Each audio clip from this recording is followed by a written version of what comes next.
So tēnā koutou, and thank you for coming along this evening. It's lovely to have you here this evening. And welcome also to the South Canterbury Art Society exhibition, which I'm sure you've had a look at before we turn down the lights. So it's quite special for me to be giving this talk in amongst the South Canterbury Art Society exhibition, because the South Canterbury Art Society is actually the beginning of the legacy of the Aigantighe Art Gallery. I also want to acknowledge the support of the Timaru District Council for our event this evening, and I believe our Community Services Manager Simon Leggett is in the audience, so thank you for coming, Simon. I would also, before I begin, I'd also like to acknowledge the tangata whenua. So we may as well get started. So a successful community gallery always has a lot of people involved. I hope everyone can see. And the story of the Aigantighe Art Gallery is one of passionate individuals and groups who believed that a civic art collection and public gallery was an essential part of a thriving city and community. This narrative this evening will explain how certain individuals and groups have supported the Aigantighe and made it what it is today. This is a slide of the gallery's 6 directors up until now. And I just wanted to have this in the background while I explain a little bit about my process of research. And in this talk, I'm going to be telling you of some of the legacies behind the Aigantighe Art Gallery from approximately the turn of the 20th century until 1996. So this will take us from the inception of the gallery till the final storage extension in 1995.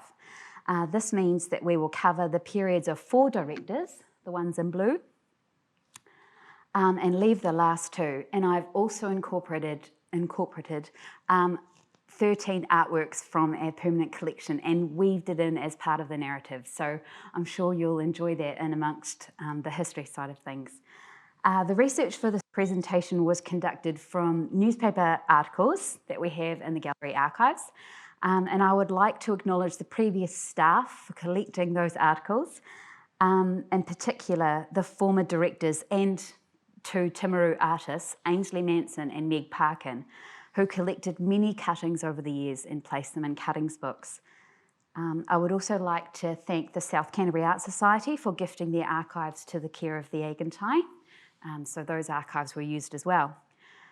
Before I begin, I just want to acknowledge a couple of other people.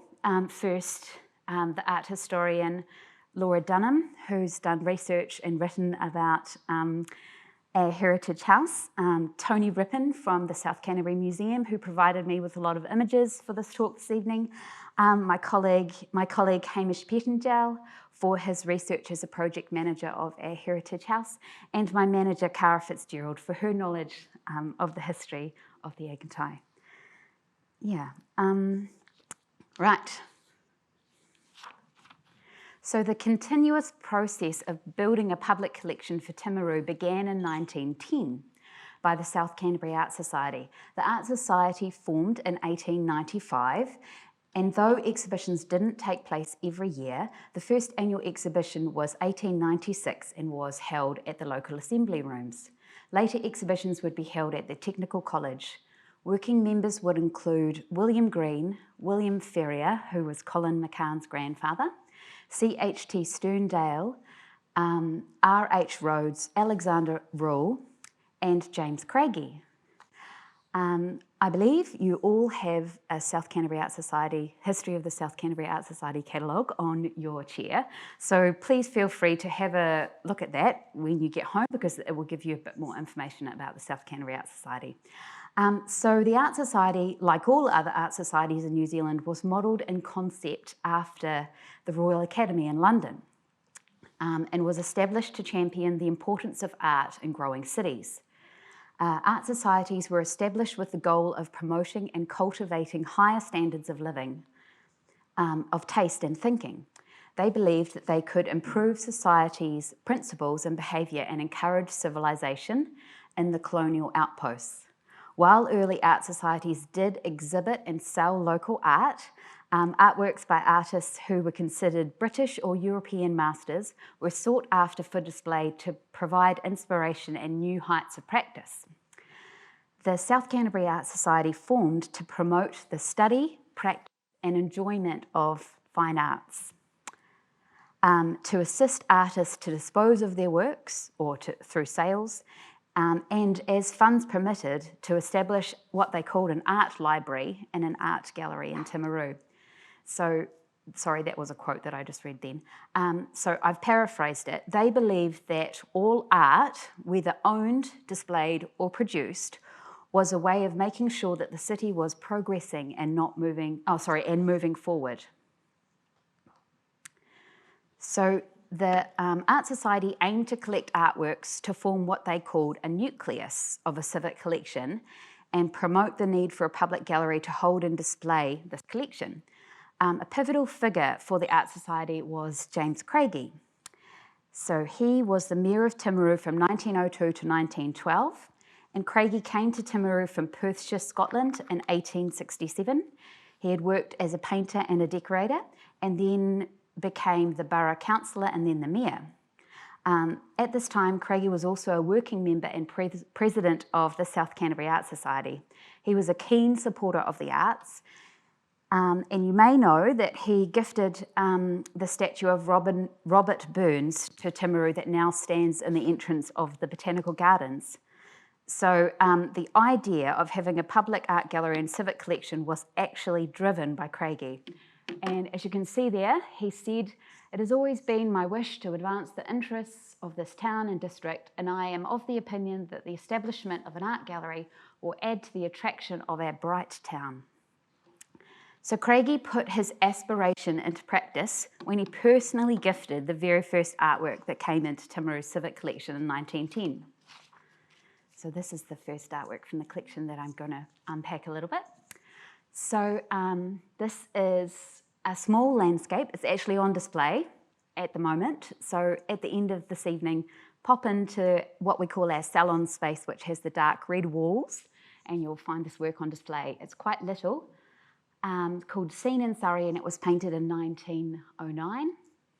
So William Greene was a founding member of the South Canterbury Art Society. He was born in Australia and came to New Zealand with his family as a child. He would come to Timaru in 1894 and establish his first studio in Bank Street. And the following year, Greene went into partnership with C.H.T. Sterndale and would open an art school and a studio in the Royal Arcade. In the early 20th century, he would travel to London and study at the Cauldron School of Animal Painting in Kensington. Greene would return to Timaru and teach painting and drawing at Boys High and Timaru Technical College in 1912. Like the painters of the French realism movement in the mid-19th century, such as Geoffroy Wemier and Gustave Courbet, who painted ordinary people in their ordinary surroundings, Greene captured the beauty he saw in animals and the simple rural landscape around him. In 1902, he was quoted in the Dunedin Christmas Annual saying, "The simple pastoral landscape is to me much more beautiful than our grander scenes. It is the quieter beauty which is within the reach of everyone and yet is seen by so few." The Art Society nucleus would grow further at the public celebration of Craigey's retirement in 1912. At this event, Craigey was presented with a £200 cheque from Mr. and Mrs. George Wells to be used to purchase artworks for the collection that the Art Society wanted to start. So Craigey would be the trustee of the fund, and the Art Society would purchase a total of 15 paintings from this money by artists such as George Knowles, Walter Bishop, Achille Buzzy, and Willard Paddock.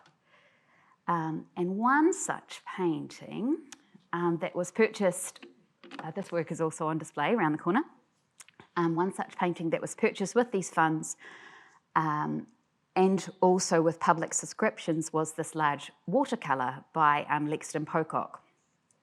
So Pocock was born and lived in London. He studied at the Slade School of Art and Royal Academy of Arts, and then travelled, studied and taught in Rome. As an active and esteemed artist of his time, he was known to have exhibited at the Royal Academy.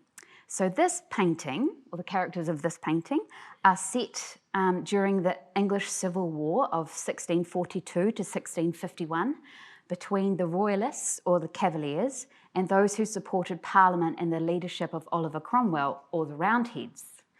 Dangerous documents depict a young couple who are poised, ready to drop a bundle of documents to the bottom of a pond. And gauging from their style of dress, they are likely to be wealthy landowners. And from the rich purple hue of the woman's gown, they are royalists. We can see the Roundhead soldiers approaching with spears on horseback, making their way across the skyline of the painting. These horsemen and their invisible comrades are responsible for the smouldering buildings at the top left corner of the painting. But one whisper of the standing lady on the lookout, one firm tap of her right hand resting on the gentleman's upper back, will send those incriminating documents to the disintegrating end at the bottom of the pond, as promised by the rock tied to their midriff. This painting has also been compared before to an earlier painting of another woman in a purple dress. A Huguenot on St. Bartholomew's Day, painted in 1852 and painted by John Millet, one of the founders of the Pre-Raphaelite Brotherhood. This painting tells a narrative of the St. Bartholomew's Massacre of 1572. In both of these paintings, the couples are captured in an emotionally charged moment in the outdoors. And in both of these paintings, the women wear purple dresses of elaborate fabric that forewarn of approaching danger. So the story of the efforts of the Art Society continued when in June 1914 the collection would finally have a temporary home. This space was known as the Long Room of the Public Library that was suitably fitted as a space to permanently display the South Canterbury art collection. It was located upstairs in the recently added portion of the municipal chambers.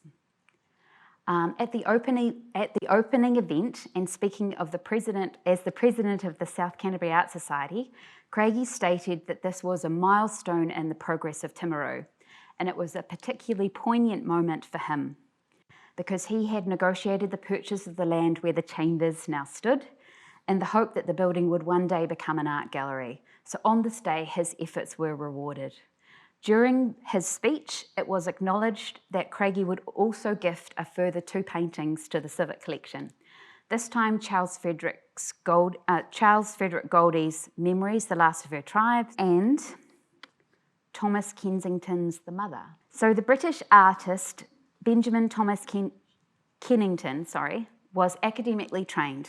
He studied at the Liverpool School of Art and the Royal College of Art and the Académie Julian in Paris in the 1870s. Many of his paintings are described as Victorian narrative paintings, capturing a story with an underlying moral message. Kennington often painted as a social activist, depicting scenes of the plight of the urban poor in London. But The Mother is a celebration of family values and the role of a woman within the family. It is worth noting that the artist's wife, Elsie, passed away at the age of 34 in 1895, the same year that the painting was produced. And the couple did have children. While the artist draws the viewer's attention to the importance of marriage as a family value by bathing the woman's left hand in light, as you can see, her left hand in her wedding ring in light, and placing her hand near the centre of the painting's surface, he also uses the light source in the painting symbolically. The lamp or candle that the woman holds metaphorically represents her essence and influence. As a wife and mother, it is her that lights up the children's bed with her warm touch and her noble stature as she guides and comforts all in her care with her nurturing and protective presence. It is worth noting that both Dangerous Documents and The Mother had been exhibited at the Royal Academy in London So according to the ethos of the Art Society, these were ideal and exciting items for the civic collection of Timaru. This temporary gallery lasted for 9 years until 1923. At that time, the long room was needed for a children's library. The South Canterbury Art Society collection was moved to a smaller room on the ground floor of the council that the council had recently paid to redecorate for this new purpose. And it was around this time in 1920 that the activities of the South Canterbury Art Society ceased, but the group would remain socially active. In 1933, around 1933, some paintings were hung above the shelves in the children's library. We have an image of the Goldie being hung, above some shelving. But essentially, the collection would remain in storage of the library until the Grant family, who I'm just about to introduce you to. So Helen and Alexander Grant had the Queen Anne Revival Edwardian House in Waiti Road, Timaru, built as a retirement residence when they moved into town from their farm at Grey Hills Station and Burke's Pass. Alexander had run the Grey Hills Sheep Station from 1881 until 1910. They had 3 children, James, Jessie, and the small Alexander, who tragically passed away when he was only 10 years old in 1893. Alexander and Helen had both been born in Scotland and both immigrated to New Zealand in 1861. Alexander arrived in Lyttelton and Helen, or Ellen Lindsay Banks, in Port Chalmers. The couple were married in Dunedin in 1878. Their son, James Grant, entered into partnership with his father in 1908 and took over the Grey Hills Station entirely in 1910. He married Lorna Guthrie in 1916 and would remain at Grey Hills Station until 1948 when he sold the farm and purchased the croft in Timaru, that he would later bequeath to the Presbyterian Social Service Association as an aged care home in 1972. Alexander Grant purchased land on the eastern part of what was Timaru's Northern Cemetery Reserve in 1903. Located on the crest of Maori Hill, it was an ideal site for a home with a view of Caroline Bay. Construction of the Grants' retirement residence began in 1904 and it was completed in 1905. The house was said to have been designed by the Timaru architect James S. Turnbull, who had designed many homes influenced by the art and craft movement in the region. The house received its name from the Banks' homestead in Edinburgh, which was Helen's family home. Aigantighe is Scots Gaelic for home of welcome or welcome to our home. So this is Helen Grant. We believe she would have been in her 80s at this time. This is a painting by Archibald Nicholl, and we think it was painted in about 1940. And so Nicholl is one of New Zealand's most noted portrait and landscape artists of the early 20th century. He was also an important arts educator and mentor to other artists, including Rita Angus and Bill Sutton. As a young man, alongside his work for a shipping company, Nicholl took night classes at Canterbury College of Art and was a working member of the Canterbury Society of Arts in 1905. Upon graduating, he was offered his first teaching position at Elam School of Fine Arts in Auckland, which he remained in for several years before travelling to Europe to pursue further education abroad. He returned in 1914 and enlisted to serve in the war, but he was injured in France in 1916, resulting in his right leg being amputated. In 1920, he became the director for the Canterbury College School of Art in Christchurch, where he remained teaching until his retirement. So as a sought-after and well-known portraitist, the Grant family would have approached him with a commission to paint Helen Grant as an honouring act to celebrate her life and her role in the Timaru community. So now moving on to Alexander and Helen's daughter, whom I would describe as the lady behind the Aigantighe Arts Gallery. Jessie Grant, who would later become Jessie Wigley, moved into the new house in Wairere Road before her family. She was only 22 when she took on the responsibility for decorating the interior. Creative and practical, Jessie channeled her energies into carving wooden furniture to add to what had been ordered from Glasgow. She selected wallpaper and sewed bedspreads and curtains, both of silk and muslin, for the family over a period of several months. The completed and prepared new home was moved into in June 1905. Jessie would live in the Aigantighe house until she married in 1910, which is actually a bit later in life for her time. She was 27, and she was about 26 in this photo here. Then she moved to Fairlie with her husband, who was Rudolph Wigley, a local tourism entrepreneur. They would relocate to Kitchener Square in 1916, and they would have 6 children. So this is a painting by Jessie Wigley, and we have 7 of Wigley's paintings in the Aigantighe Permanent Collection. 5 were gifted to the gallery by her daughters, Hester Wigley and Margaret Parker, including this one, given to the gallery in 1980 by Margaret Parker, Edinburgh from Carlton Hill, a popular view of Carlton Hill in central Edinburgh, Scotland. Wigley had been interested in art from an early age and had art lessons from artists such as William Greene and Cecil and Elizabeth Kelly. Wigley painted with watercolours and oils, and she was said to have painted about 400 landscapes in her lifetime. Alongside painting, drawing and wood carving, she was also noted for her ability to write plays, to sing, and for her design skills. She designed the Mount Cook Lily emblem for the Mount Cook Motor Company owned by her husband. So we know that Helen and Alexander Grant had emigrated from Scotland, and Helen had been born in Edinburgh. And I know that Jessie went on several trips to Europe. Or from what I know, she went in 1909, 1951, and 1956. It was very likely that she painted this watercolour when she returned to Europe in 1951 with her daughter Hester.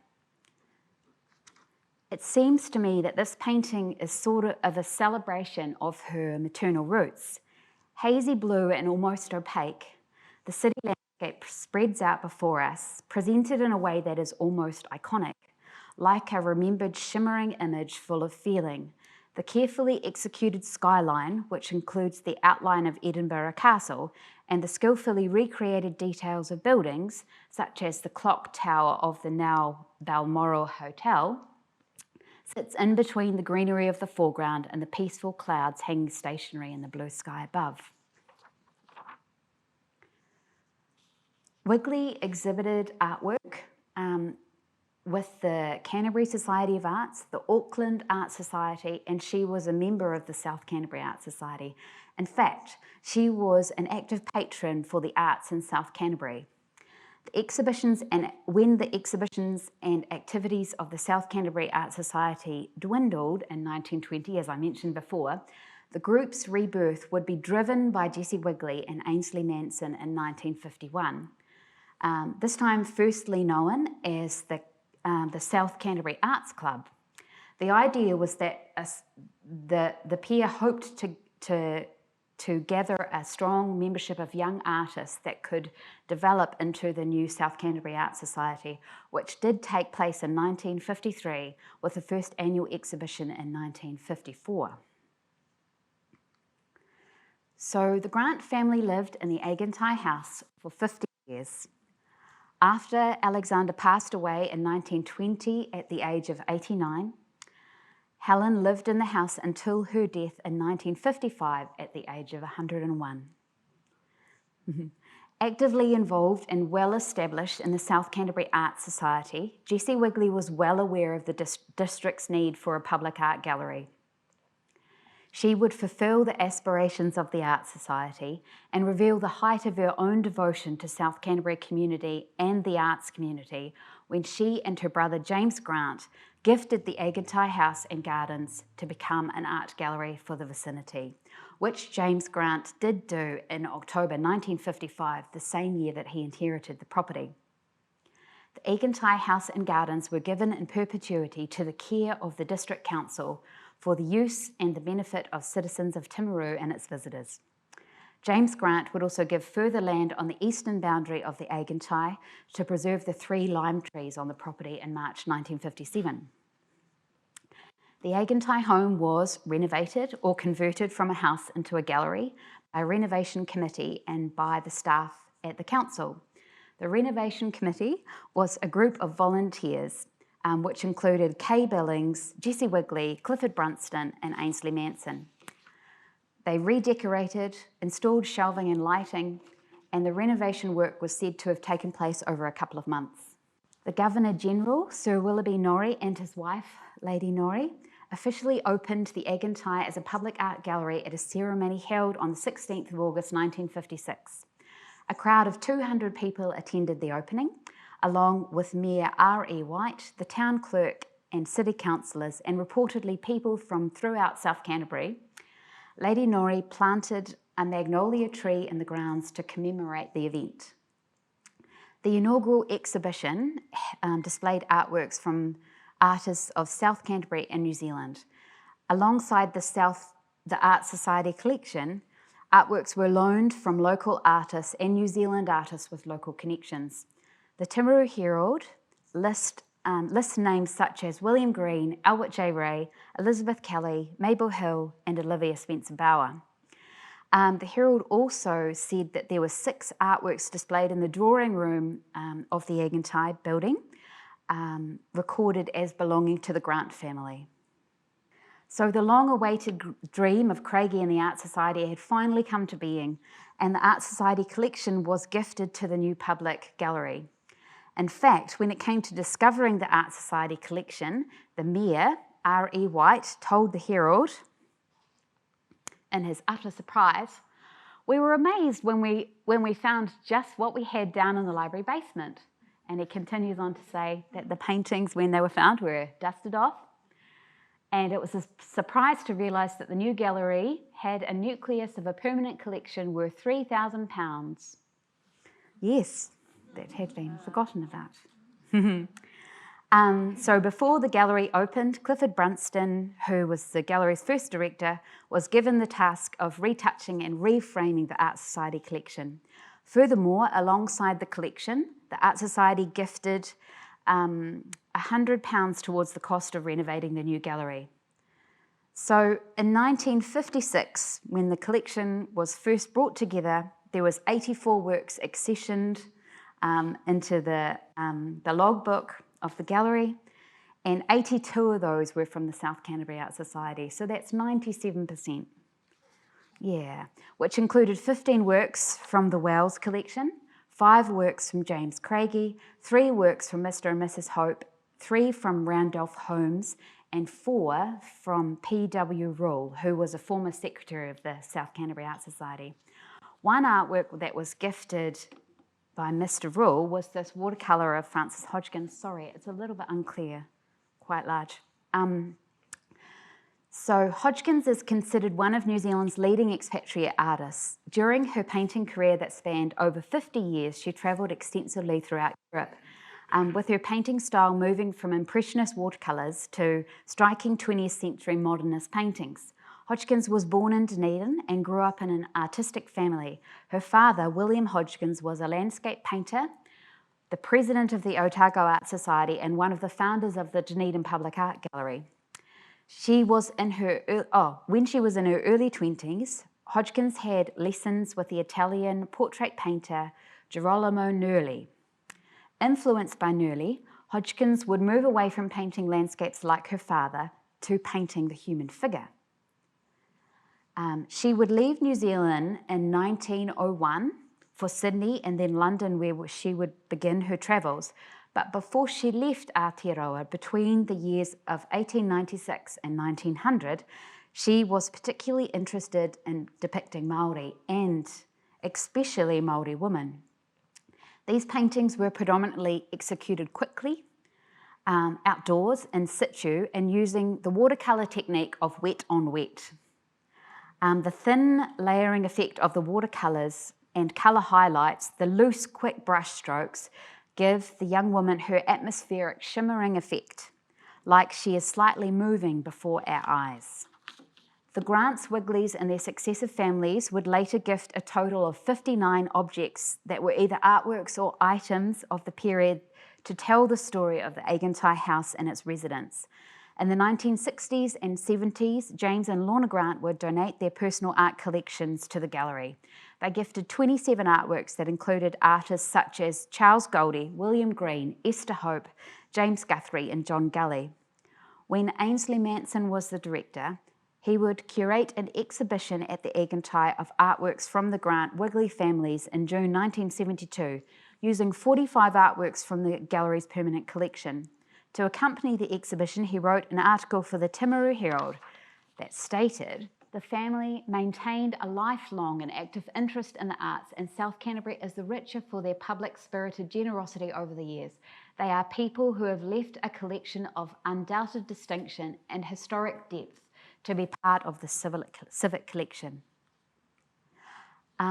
From 1958 till the end of the 1960s, Jessie Wigley's private collection would also join the gallery's permanent collection. These artworks include some of the gallery's favourites by British and Italian artists such as Henry John Yend King, Marcella Smith, William Wiley, Delopia Downing, I always struggle saying this one, Giuseppe Gambogi, and Lucy Kemp Welsh. So this is the Wanderers. Lucy Kemp Welsh was born in Bournemouth in 1869, and she would attend and teach at Sir Hubert von Herkmer's painting skill in Hertfordshire. She was well known for her action paintings of horses, capturing them in all kinds of employment from farming to their involvement in World War I. In contrast to depicting horses exerting their energy and strength, this oil painting, The Wanderers, shows horses at rest. After a day's travel, the white mare has been released from the weight of the wagon that we can see in the background, and her foal has been allowed to join her. The mare and the foal are now enjoying the lush green grass in leisurely freedom. Kemp Welsh would devote her life to painting horses, and in this painting we can see her delight for them, playfully shown by the warm afternoon light that dabbles through the leaves of the tree above and dances over the mare's body. After the opening of the Aigantighe Art Gallery and Garden, a 73-year-old Jessie Wigley would travel overseas with her daughter on what she called a sketching tour of Britain, Spain, Italy and Holland by Dormeville van. And I am sure that she was very satisfied with all that had been accomplished. So the local artist Clifford Brunston was selected as the first director of the Aigantighe. Brunston was born in Timaru. He attended Timaru Boys High and received tuition from the local artist Albert J. Ray. Leaving secondary school, he would pursue further education at institutions across the country, which included Christchurch, Auckland and Wellington. Following his studies in 1936, Brunston left New Zealand to travel overseas to Europe and Britain. He visited public galleries in these countries and saw the work of many classic and modern painters. Exposed to these new ideas, he would experiment with abstraction alongside his representational landscapes. Bearing some resemblance to Picasso's later Cubist works in automation, the work in front of you just there, Brunston has arranged the brightly coloured shapes into a collage-like composition, reorganising what looks to be broken fragments. This process of deconstruction and reconstruction encourages us to consider the world in a way that is unfamiliar. Brunston would be selected as the first director of the Aigantighe. His education, international travel, experience as a New Zealand artist and his local roots making him the ideal choice. The new art gallery was considered an utter success, with 4,000 people visiting in the first 6 months and with a record of 300 people visiting the gallery in one weekend. The gallery's hours during Brunston's time was every day except for Mondays and Fridays from 2 in the afternoon till 4:30. Alongside the permanent collection, he displayed touring shows and he would take people on tours throughout these exhibitions. He apparently lived on site, possibly for security reasons, and it was reported that he lived in a modern, self-contained flat on the premises, which we believe to have been upstairs. During his time as director, he also gave lectures and tutorials about painting. So from as early as 1958, there were concerns that the Aigantighe would soon need an extension to better suit its function.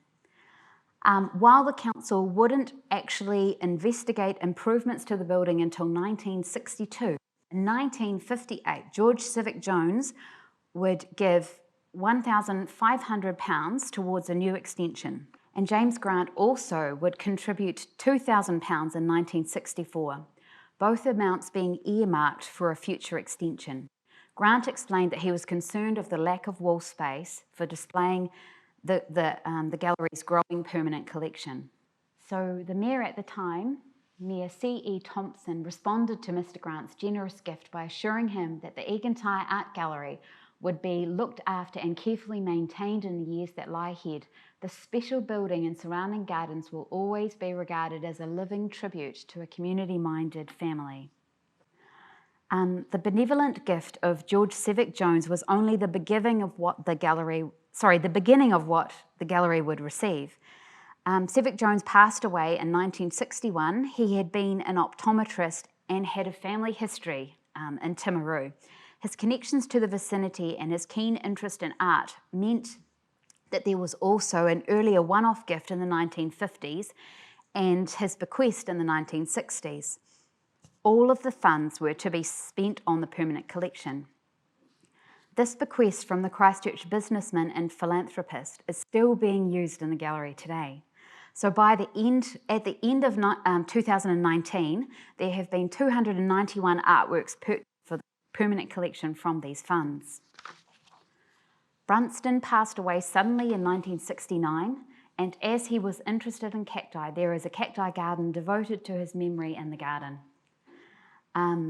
There would also be a retrospective exhibition of his artworks in the gallery in the Aigantighe in 1971. Ainsley Manson had apparently been an assistant to Brunston at the gallery. He would become the director in 1970, and a new mystery name that I found out, Mrs. Olive Scott, would be termed as the gallery supervisor between the years of 1969 to 1970, and I didn't know that, so that's interesting information. Manson was born in Canterbury and studied at the Canterbury School of Fine Arts, but had to leave his studies partway through to serve in the New Zealand Army and in Italy and the Pacific Islands in World War II. He would return to Timaru in 1947. He taught in Timaru College for 27 years as head of the art department. He was the former president of the South Canterbury Art Society, and he took the position of the director of the Aigantighe in 1970, part-time at first because he was still teaching at the time. So he would become full-time director in 1974, and he would predominantly work by himself, but while he was still teaching, his wife Shirley would come in and open the gallery and sit in the gallery and would assist her husband with administration.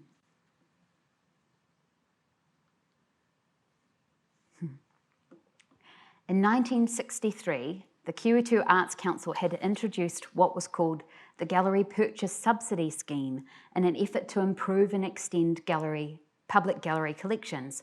They would match dollar for dollar to help institutions with special purchases of New Zealand artworks. This work by Jacqueline Fahey was purchased by Manson with the Curators Arts Council Subsidy Scheme and the Civic Jones bequest. Fahey was born in Timaru in 1929. She studied in Christchurch and graduated from the School of Fine Arts in 1952. She was taught by William Sutton and Russell Clark.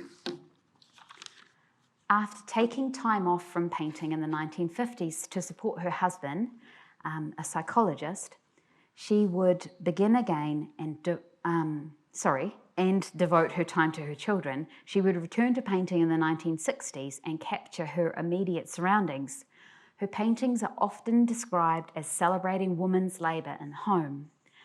And in the 1970s, Fahey was one of New Zealand artists whose artworks had a domestic narrative that challenged ideas of appropriate subject matter for a serious artist.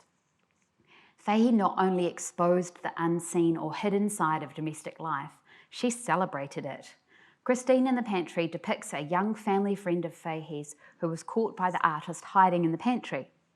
Dressed brightly and possibly radically according to Christine's parents' tastes, the teenager is partly camouflaged among the brightly coloured domestic items of the pantry and half obscured by the pantry door. My manager, Cara Fitzgerald, wrote about this work in our recent nationwide lockdown, and I enjoyed what she said, so I'm just going to read it out for you.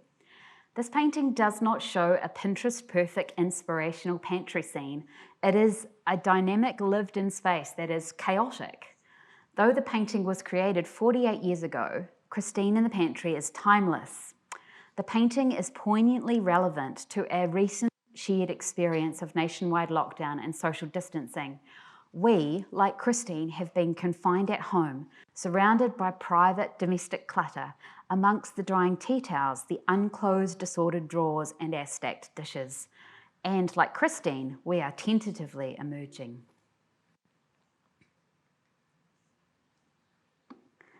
Alongside the Sevick Jones bequest, there was also one from the Ballantynes family in 1956. And this fund was also to be used for purchasing artworks for the permanent collection.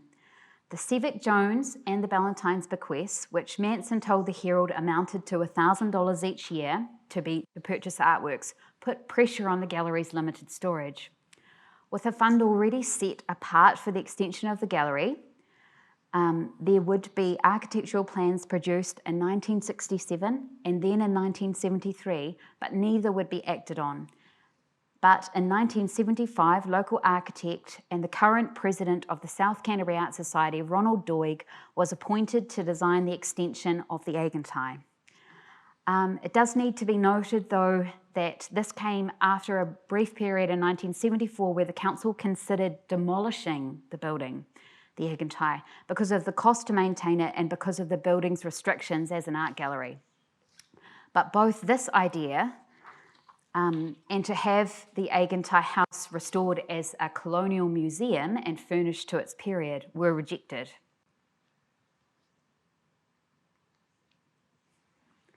At this time, Manson was proactive in driving the idea that the gallery needed a community support group. In 1975, he encouraged the council's art gallery committee to consider a special support group of people to run social events and to fundraise. He explained that the new organisation would foster interest in the gallery and could be called the Friends of the Aigantighe Art Gallery. The Friends Committee was formed in July 1976, and the first president, Dr. Evan Mackenzie, had made a call for supporters for the gallery. In the Herald, he said, "We are not entitled to an art gallery if we are not prepared to support it." He described the Friends of the Aigantighe as a citizen support group to follow on from those who had gone before them, such as James Craigey, the Grants, Mr. George Sevick Jones, and the Ballantynes family. The Friends were to assist with cultural activities such as exhibition openings, to provide required amenities, and as a registered charity to fundraise for the gallery extension, for art purchases, and to accept grants and bequests on behalf of the gallery. The Friends would generate a lot of public support for the extension, and they would also launch a campaign in 1980 to get support from local businesses for conserving the collection. Also in 1980, and with the assistance of the Timaru City Council and the Timaru Orchestra, they would provide a stereo system and 50 chairs for the gallery to provide seating for events.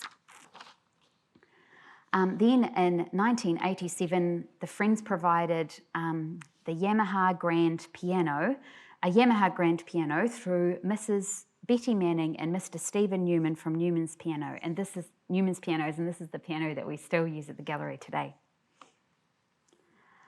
The gallery extension was to be on the east side of the current building, a space which had formerly been the Rose Garden. The developments would include a large exhibition space, a new entrance, foyer and reception area, a new director's office, a workshop, a loading bay and storage. There was also plans for a sculpture court. The roof of the extension would be tiled to match the Aigantighe house, and the floor would be covered in cork tiles. Doig explained that he designed the extension to harmonise with the character of the existing building, and the local builder, Hall and Duncan Limited, was selected to do the construction, which began in 1977. Funds for the extension came from the Cevic Jones Trust, James Grant, the Timaru District Council, the South Canterbury Concert Chamber Association, and an approved grant from the Department of Internal Affairs. So Doig's 385-metre square extension opened to the public on Saturday the 9th of September 1978 at 2:30. There was a welcome by the Mayor S.R. Bennett then the new wing officially opened by Helen and Alexander Grant's grandson, or Jesse Wigley's son, Sir Henry Wigley. The extension of the gallery opened with the retrospective exhibition of the Kalahari Awards, which you can see in the main space. So this is what the main space used to look like, guys, that we're in now. And that's the Kalahari exhibition on the walls there. So that was 65 paintings that had won major prizes throughout the 21 years of competitions, and that ran from 1956 to 1977. So the new extension and the Kalahari Award exhibition were very popular, and Manson reported that 4,500 people came to see it. Another feature to be noted was the replica classical archway to signify the additional entrance to the new wing of the Aigantighe house.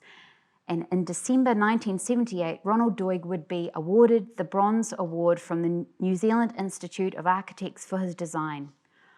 Ronald and his wife Wendy would also give their large private art collection to the gallery, which began to enter the permanent collection in 1988. Furthermore, Wendy would later become a long-term volunteer at the gallery. So to mark the occasion, the Friends presented this bronze sculpture by Francis Shirok. Shirok is known as an artist and teacher who shaped the practice of modern sculpture in New Zealand. He was born in Warrington, Lancashire, England, and studied at the Chester School of Art from 1905, and then the Royal College of Art in London from 1909. After his service in World War I, he moved to New Zealand and took the position of the head of the sculpture department at Canterbury College of School of Fine Art in 1924. And he taught there for 24 years, investing in the lives and practices of his students that included Rita Angus, Alison Duff, Toss Williston, Bill Sutton and Austin Deans. Shirok completed both public and private commissions throughout New Zealand, including the Otago Centennial Memorial in Dunedin. Shirok passed away suddenly in 1977, and the Friends borrowed a plaster cast of Study from Life from Mr. F.C.W. Staub of Dunedin to have the bronze cast made, and they had it made at a foundry in Melbourne called Vittorio Fernando. The 85-centimetre sculpture was freighted back to Timaru from Melbourne and arrived a week before the opening, so just in time. Manson reported that there were 1,800 visitors to the Aigantighe in the first 10 days of the extension being opened, and later the visitor numbers for the year of 1978 to 1979 had been 20,000, double what they had been in previous years. By 1980, there were 630 objects in the permanent collection. The Friends of the Aigantighe reached 600 members, and the gallery reported that they were attracting around 350 visitors each week. This painting by Don Binney was purchased by Manson with funds from the Cevic Jones and from the Curators Arts Council. Don Binney's paintings are among the most instantly recognisable and iconic images in New Zealand art. He was born in Auckland in 1940 and was the nephew of the prominent architect Roy Binney. He grew up in Parnell, and from 1958 to 1961 he studied at Elam. In 1967 he was the recipient of the Curators Arts Council Travel Fellowship, and he spent time in Mexico, London and Australia before returning to New Zealand to become the senior lecturer at Elam, a position that he held from 1979 to 1998. Binnie was interested in the relationship between the environment and its inhabitants and was an advocate for conservation.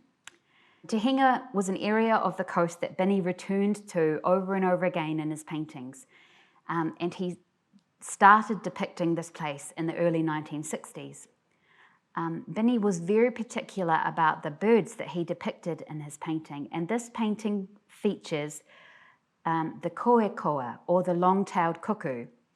As a keen ornithologist, Binnie had a very strong understanding of how each bird had their own special role in the ecological balance of the New Zealand coastline. With their windswept hills and birds suspended in flight, Binnie's hard-edged style paintings are symbolic. Valerie Muir quotes him in the Christchurch Art Gallery magazine, The Bulletin, Bulletin 187, by saying, there is a physical resonance between one shape and the other. So Binnie says, I have always been thoroughly involved in the way in which the land, the environment the creature lives in, modifies the creature. The creature, of course, also modifies the land. It is symbiosis. But in Green Autumn Tahinga, we also have a human figure, reminding us that humankind too is held in this balance of ecology. So after directing the gallery for 12 years, Manson would retire in 1982, giving the council several months to find a replacement director before he left. He had been a pivotal figure for the Aigantighe and the arts community in South Canterbury. He was behind the concept of the Friends, and he led the gallery through a tumultuous period of extension.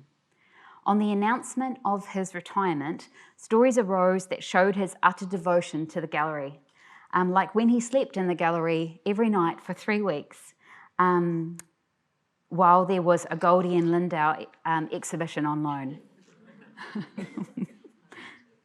Me too. Retiring from the gallery to focus on his own practice, Manson honestly told the Herald that his time had been a pioneering period with no staff and a rush behind the scenes to unpack and hang the visiting exhibitions. In March 1982, Graeme Sanders was appointed the new director of the Aigantighe. He would begin the position April of that year. Sanders wanted to move the gallery on from what Manson had called pioneering. And during his time, more staff joined the gallery team, and the collection was catalogued, giving particular attention to the condition and preservation care of the works on paper.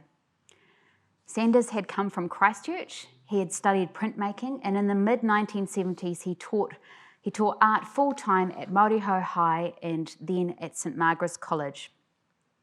He had formerly owned 2 print dealer galleries in Christchurch, the Print Studio and the Imprint.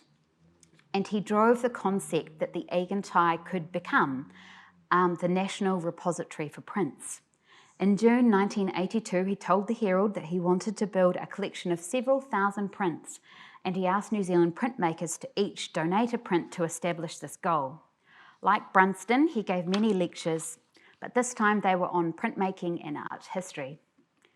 Sanders extended the hours of the gallery. While Manson was director, open hours had pretty much been the same as what they had during Brunston's time, 2 to 4:30 daily. But with Sanders, the gallery began opening at 1 p.m. Because he wanted people to visit the gallery during their lunch hours. Sanders' interest and knowledge of works on paper led him to begin a restoration project, and the Friends would purchase 22 cylinder boxes of a range of sizes and gift over $5,000 towards the professional conservation of works on paper.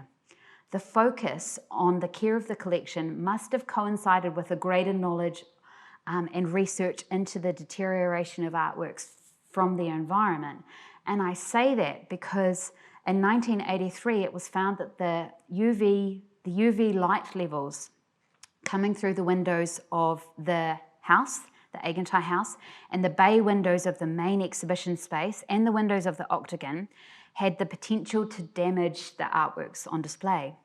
So ultraviolet filter screens were attached to these offending windows, and thermal curtains were used in the bay windows of the main exhibition space, in keeping with the intentions of the architect Ronald Doig.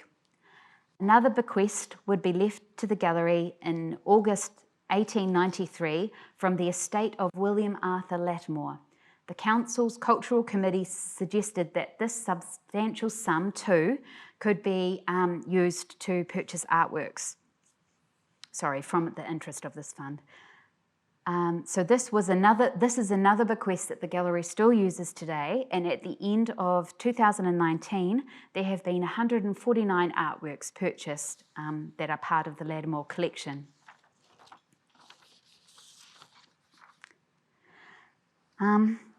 But with all his plans for the gallery, in December 1983, after holding the position of director for 20 months, Sanders would resign for health and personal reasons, and Meg Parkin, who joined the art gallery team in August 1982 as exhibition officer, would take his place as director in late 1983. First she would be acting director, and then she would finally be the formal director, the actual director, in May 1984. Parkin had a diploma in fine arts and painting from Elam. She had travelled overseas in the 1970s to Australia, England, Switzerland and Spain. While she was in Barcelona, she launched a textile business with a friend. She returned to Christchurch and began working in carpet design. After she married, she would move to Timaru in 1975 with her husband and work part-time as an art teacher at Timaru College and then Timaru Girls High, while also designing sets for the South Canterbury Drama League. Parkin was a member of the South Canterbury Potter Society and was also known for her unique wall hangings and rugs. This painting by Philip Trustham, Hannah on a Rocking Horse, was purchased by Meg Parkin with the funds of the Lattimore bequest and the Curators Arts Council. So Trustham studied at the University of Canterbury of Fine Arts from 1961 to 1964, where he was taught by Rudy Gopez. He was also influenced by artists such as Paul Klee, Juan Miro, Pablo Picasso, and Wojciech Kandinsky. In 1967, Trustham received another artist who received a Curators Arts grant that allowed him to travel to Australia, and he would receive another Curators Arts grant in 1972 that took him to Great Britain, Europe and New York. Gopez fostered a school of neo-expressionist painters, and Trustham is an artist who is known for using whatever he can get his hands on for his art making, for his mark making, from brooms to the patterns on the bottom of his shoes and to using his fingers to paint. He would work on the floor in what could be called a Paulesque manner. He is a prolific artist. And of course, I want to mention that in 1986, Trustham and his family moved to Waituna near Waimate in South Canterbury, where they lived for 16 years. During the early 1970s, Trustham worked on several series, his garden series, crane series, and then he took his subjects from his immediate domestic environment. He and his wife Lee had young children at the time, and Trustham painted the family dog, Ruffles, attacking various toys, his son Martin playing the xylophone, and his daughter Hannah on her rocking horse. Hannah on her rocking horse has plenty of the artist's signature characteristics about it. For example, the bird's eye perspective or multiple perspectives, and a focus on colour and patterns. Bill Milbank explained that an underlying cohesiveness of Trustham's artwork is that there is an integration of living and art making, and that rather than the paintings being about events, they are about Trustham's experience of them. Placed against the patterned backdrop of the carpet, we are shown a flurry of movement, the tangle of small child limbs and rocking horse parts. Hannah has been depicted in either the motion of rocking forward or the motion of rocking backwards. It really doesn't matter which. In her utterly determined enthusiasm, and we can see that in her eyes, Hannah looks to be about to launch into the air and go spinning and bounding round the room. The movement, colour and vibrancy of this painting makes me think that if the scene were able to be heard, there would be gurgles of laughter and the ever-quickening rhythmic friction of the sled rockers on the floor below.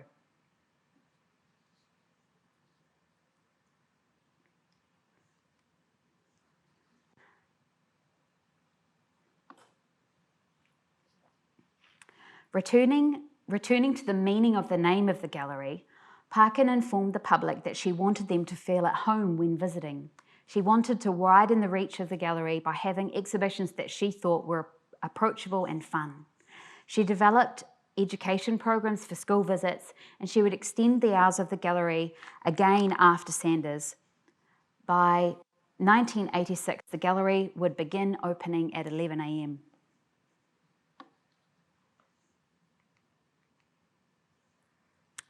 Continuing on Doig's and Manson's plans for a sculpture court and garden, Parkin would begin preparations for acquiring garden sculptures. In October 1987, the Friends would assist with fundraising for a sculpture garden by hosting a garden party. 500 people attended the event. A variety of stalls showcased the works of local groups such as the South Canterbury Potters, the South Canterbury Art Society, and the Timaru and Aorangi Embroiders Guilds. The sculpture garden would progress further in 1990 with the International Stone Carving Symposium that was held at Maungatī in South Canterbury. During the symposium, 13 Mount Somers stone sculptures were produced by artists such as Dan Deha, Darcy Nichols, Buck Nin, Atsuo Okamoto, and then gifted to the nation. The Aigantighe Art Garden was chosen for their display. Also in 1990, Parkin and her team, in association with the South Canterbury Art Society, would research and curate a retrospective exhibition of South Canterbury artists. This was displayed between February and March 1990. The exhibition featured 94 artworks and a catalogue publication with detailed biographies of the artists. This catalogue is a resource that we still use today.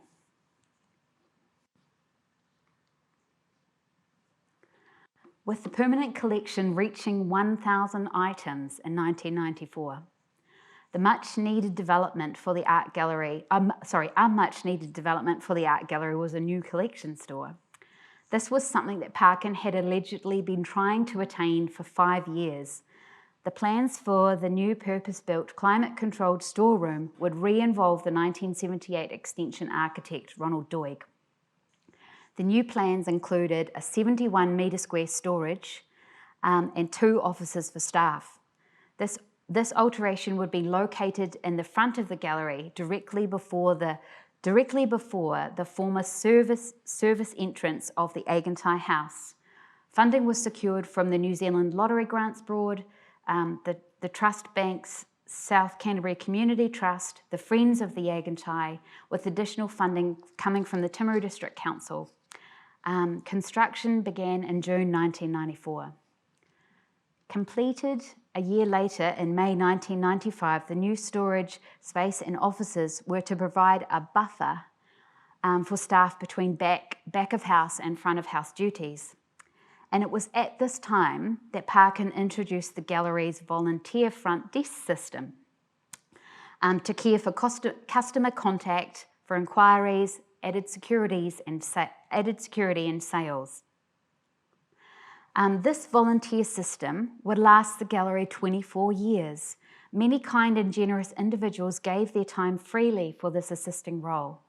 I want to note here that the volunteer shifts were half days, so a morning and afternoon shift, which means that the gallery had 10 shifts to cover the usual working week. The gallery has had many wonderful volunteers over this 24-year period, one of which was Wendy Doig, in a weekly role that she would faithfully fulfill for over a decade. On the 17th of May 1995, the painting store extension would be opened by the Mayor Wyn Raymond and then opened to the public for viewing the following day.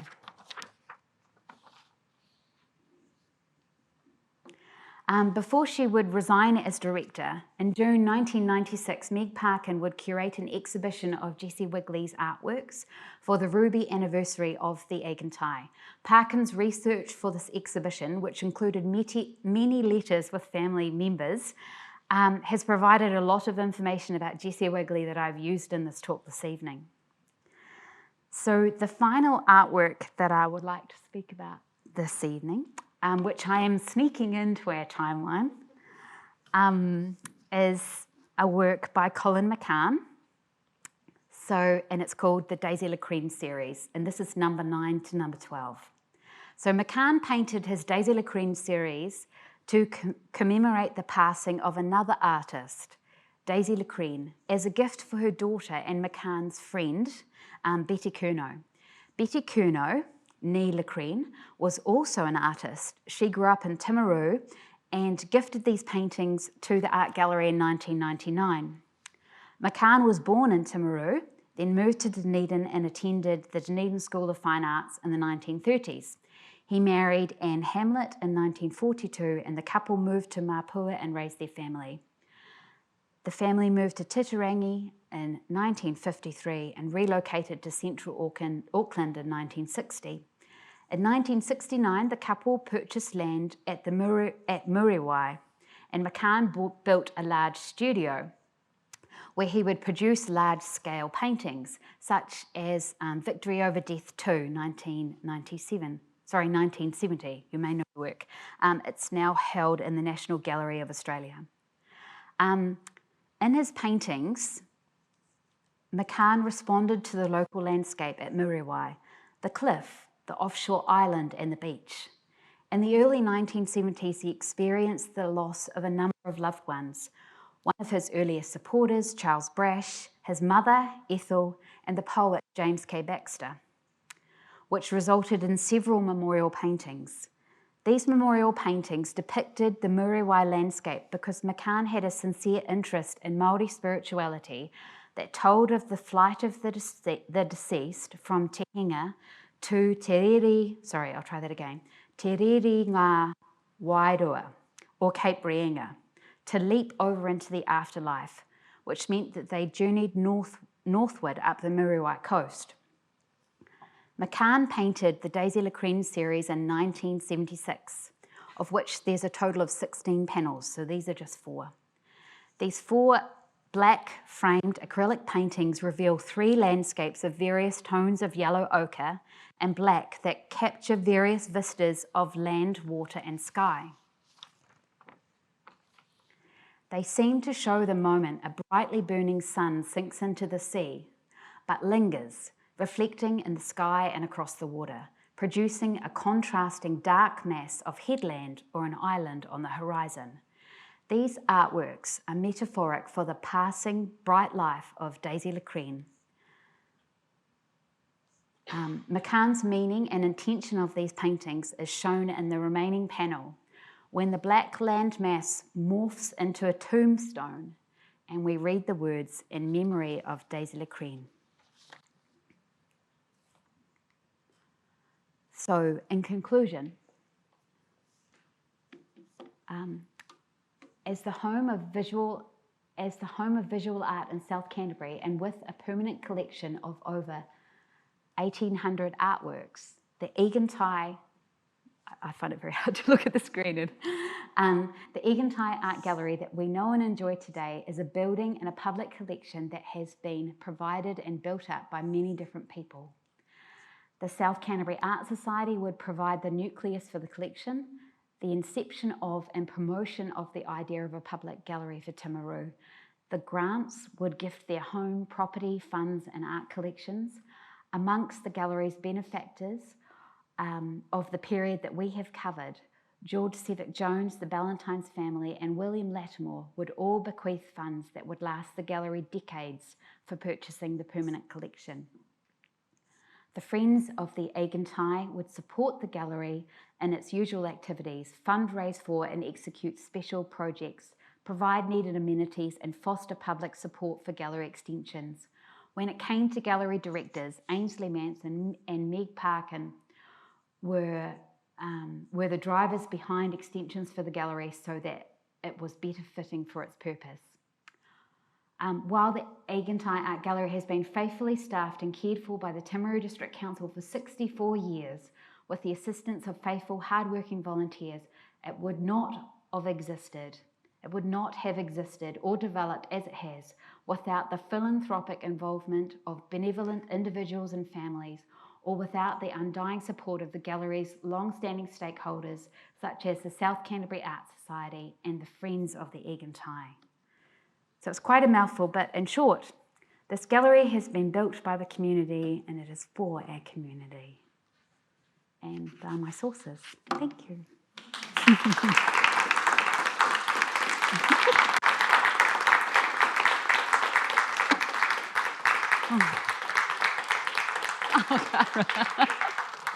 Thank you. Thank you. Well done.